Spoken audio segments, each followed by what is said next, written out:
প্রথমে আমরা প্লে স্টোরে চলে যাব। প্লে স্টোরে গিয়ে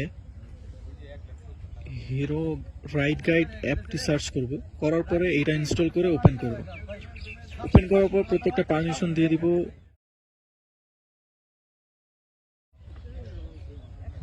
তারপর প্রত্যেকটা অ্যালাউ।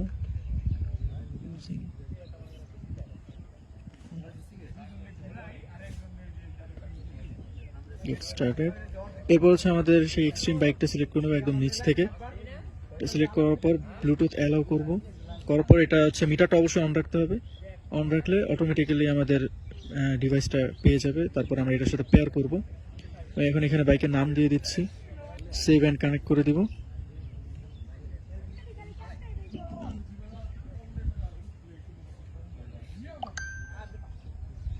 তারপর পেয়ার অ্যান্ড কানেক্টের উপরে আসছে, দিয়ে দিলাম।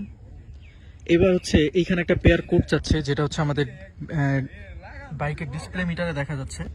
আমি সেম টু সেম এই কোডটা পেস্ট করে দিচ্ছি, 957291 করে দিয়ে আমি কানেক্টটা প্রেস করলে আমার এটা অটোমেটিক্যালি কানেক্ট হয়ে যাবে এখন।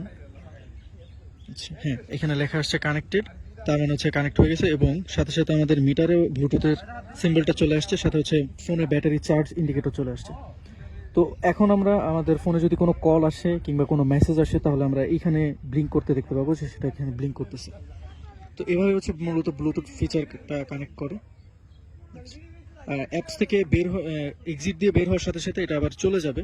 তো এটার জন্য আমাদেরকে এটা ব্যাকগ্রাউন্ডে ওপেন রাখতে হবে। যেমন আমি এটা ওপেন করলাম, এই যে অটো কানেক্টেড হয়ে গেছে। তো প্রত্যেকবারই অ্যাপ ওপেন করার সাথে সাথে অটো কানেক্টেড হয়ে যাবে এবং অ্যাপ থেকে বের হলে এটা ডিসকানেক্ট হয়ে যাবে। তো ডিসকানেক্ট যাতে না হয়, এই জন্য আমরা এখান থেকে প্রেস করলে, মানে হোম বাটনে প্রেস করলে এটা অটোমেটিকলি কানেক্টেড থাকবে। তো এই অবস্থাতে আমরা যদি পকেটে রেখে দিই, তারপর আমরা দেখতে পাবো যে কিভাবে আমাদের কোনো কল আসতেছে কিনা বা কোনো এসএমএস আসতেছে কিনা, এটা থেকে আমরা দেখতে পাবো। তো এই ছিল হচ্ছে ব্লুটুথ ফিচার।